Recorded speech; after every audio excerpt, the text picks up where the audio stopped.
A non-typical survival game, but more like APOC. Today we're reviewing Death Zone, which will not only cause death for your character, but also your time. As always, first we're going to review the leaks. Their system of leaks is the typical Discord channel with a slight twist. With their leaks, they also run polls on certain leaks to see what people want to see or prefer out of a select other few options. It, whilst kind of a typical system, is normally used before updates just to make sure everyone's on board with the new features. It is a good system, making sure everything is looking good before it's pushed out. I'd say the polls on most leaks and the chance to give an opinion on them is a very good addition. The only thing I believe that could be different is the role you have to choose in order to see any channel in the Discord is the one tagged for the leaks. Not everyone is going to want to see all the leaks, as the channel is also used for the dev streams, which aren't going to appeal to everybody. For this, I'll give it an 8 out of 10. The staff are mainly new to the job in general, with little or no experience. This really shows when it comes to reports and spectating. It's either that or their staff on like 900 different games, dedicating little to no time to Death Zone. The issue is also similar to Viking staff issue of the major power tripping when it comes to certain situations, as well as being utterly unprofessional in some cases. The game has an insane cheater problem, and with the lack of experienced staff, it's also very easy for people to hide cheats if they're just knowledgeable on how to do so. In my personal experience, I've ran into multiple cheaters that I've known are cheating that simply just don't act blatant and then get away with it. The owner is very much a people pleaser, claiming things at one point in private and then later backtracking when the public isn't happy with what's claimed, as well as backstab people that don't do what they want without actually even explaining what they want in detail. On top of that, they're ban-evading on Roblox, so much for TOS, right? I'll take the high road here. After everything that's been spread about me, or things that people have agreed with / claimed against me within that community, I will still be giving it a fair rating, and this will not reflect on the rating at all. They have no moderation tools. The exploiter channel is public, they don't have tickets, and there's no way to tell if a staff is actually active or not, meaning that you're pretty much forced to use the public reports channel unless you're friends with the staff personally. It is a very annoying system that almost everyone has abandoned due to the negative effects of it.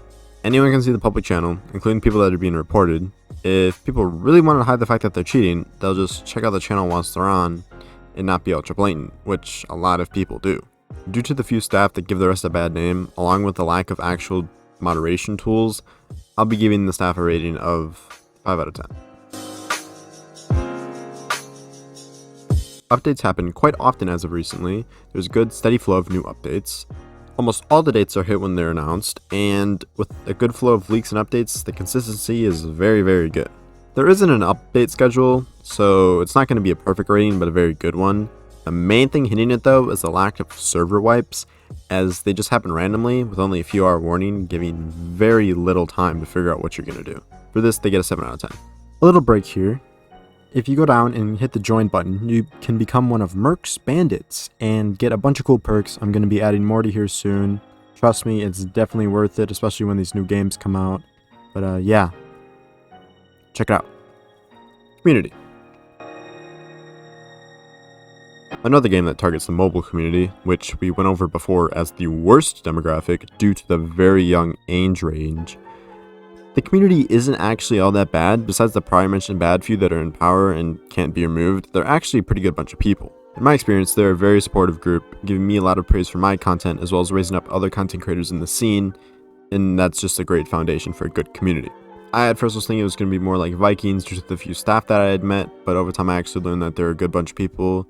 Whilst the few do minorly affect the masses, they still get an 8 out of 10. Gameplay. They have 3 game modes, being easy, hard, and PvE. PvE is, well, it's PvE. You can't attack players, only the NPCs for the Shadow event, which are little zombies that you have to kill for points to try and get awards. Easy is PvP, but you don't lose items. I don't quite get this game mode as it removes the point of PvP. Instead, it should just be made into an arena game mode where you get unlimited ammo or something. Hard is PvP, where you actually lose items. The issue is that there's a handful of cheaters that constantly play it. They have 2 server types, being random and base save. Random just puts you in a random server with no ID, but base save servers have a server ID, exactly like the APOC ones, may I add, and wipe randomly with a little bit of a warning before it happens. Base save servers have a good bit of easy servers, which you can lose the loot in your boxes, just not in your inventory. The hard base save servers are shoved to the bottom of the list like they're trying to hide it from people, so they never really have players. Loot in your inventory also goes to any server that you play, so you can easily go on PvE, gather a bunch of loot, then go into hard mode with a full kit and a bunch of stuff. Exploiters may be the reason the player base dropped 70% as of recently, but I'm not 100% sure on that one. It's a basic loot and shooter, almost exactly like APOC with a few skills that can give you perks, like faster speed, which speed is already super duper fast, less recoil, more damage, and more healing. Like APOC, they also have perks being faster run, less hunger and thirst, and quieter running sounds. You pretty much just loot and run around different places to try and PvP people. There's really no end goal.